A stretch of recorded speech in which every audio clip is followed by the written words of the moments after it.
സംസ്ഥാനത്ത് വികസന പ്രവർത്തനങ്ങൾക്കായി ജനങ്ങളിൽ നിന്നും സംഭാവന സ്വീകരിക്കാൻ തദ്ദേശ ഭരണ സ്ഥാപനങ്ങൾക്ക് നിർദ്ദേശം. 6ാം സംസ്ഥാന ധനകാര്യ കമ്മീഷന്റെ ശുപാർശ പ്രകാരമാണ് നടപടി.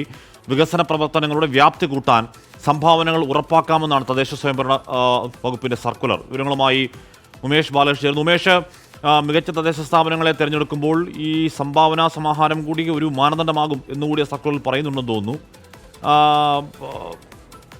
പണം പിരിക്കുന്നത് നല്ലതാണ്, പക്ഷേ അതൊരു നിർബന്ധിതാവസ്ഥയിലൊക്കെ ആവുന്നത് മറ്റു ചില പ്രവണതകൾക്ക് വഴിവെക്കില്ലേ ഉമേഷ്?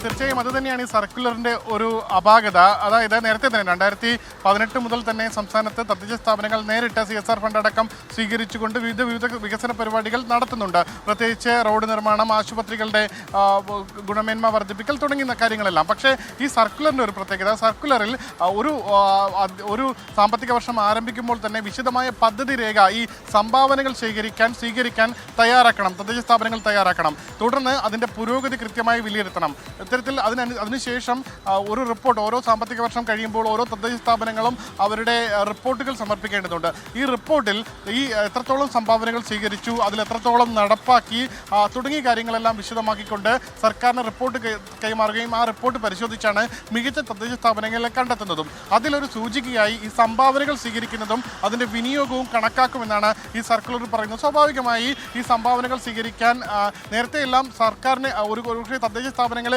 അങ്ങോട്ട് സമീപിക്കുന്ന CSR ഫണ്ട് ഉള്ള കമ്പനികളോ വ്യക്തികളോ ആണ് ഇത്തരത്തിൽ സഹായങ്ങൾ സ്വീകരിച്ചിരുന്നത്. പക്ഷേ ഇനി മുതൽ തദ്ദേശ സ്ഥാപനങ്ങൾ നേരിട്ട് സംഭാവനകൾ സ്വീകരിക്കാൻ വേണ്ടി വ്യക്തികളെയോ സ്ഥാപനങ്ങളെയോ എല്ലാം സമീപിക്കേണ്ട സാഹചര്യമുണ്ട്.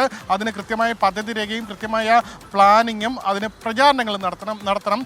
ഈ ഗാന്ധി ജയന്തി പോലുള്ള ദിവസങ്ങൾ ഇത്തരത്തിൽ പ്രത്യേക സംഭാവനകൾ സ്വീകരിക്കാനുള്ള ദിവസങ്ങളായെല്ലാം പ്രചാരണങ്ങൾ നടത്തി അതിന് കൃത്യമായ പബ്ലിസിറ്റി നൽകി മുന്നോട്ട് പോകണമെന്നാണ് ഈ സർക്കുലർ പറയുന്നത്. എന്തായാലും സംഭാവനകൾ നേരത്തെ സ്വീകരിക്കുന്നുണ്ട്, പക്ഷേ അതിന് ഒരു കൂടുതൽ ഏകീകൃത സംവിധാനത്തിൽ ഒരു നിർബന്ധിത സംവിധാനത്തിലേക്ക് നീങ്ങുമോ എന്നൊരു സൂചനയാണ് ഈ സർക്കുലർ പറയുന്നത്. എന്തായാലും സംഭാവനകൾ നേരിട്ട് സ്വീകരിച്ചു തുടങ്ങാം. അത് റോഡ് നിർമ്മാണത്തിനാകട്ടെ, അല്ലെങ്കിൽ ആശുപത്രി വികസനത്തിനാകട്ടെ, സ്കൂളിന്റെ വികസനത്തിനാകട്ടെ, തുടങ്ങി ഏതിനാണോ വാങ്ങുന്നത് പൂർണ്ണമായി ആ തുക ആ പ്രവൃത്തിക്ക് മാത്രമേ. തദ്ദേശ സ്ഥാപനങ്ങൾക്ക് വികസനത്തിന് പണം വേണോ, നിങ്ങൾ വേണേ പിരിച്ചെടുത്തോ എന്നൊരു ടോൺ ആ സർക്കുലർ ഉണ്ടോ എന്നൊരു സംശയം അവിടെയുണ്ട്. അത് അപാകതയൊക്കെ പരിഹരിച്ചാൽ നല്ല സർക്കുലറാണെന്ന് പറയുകയും ചെയ്യാം.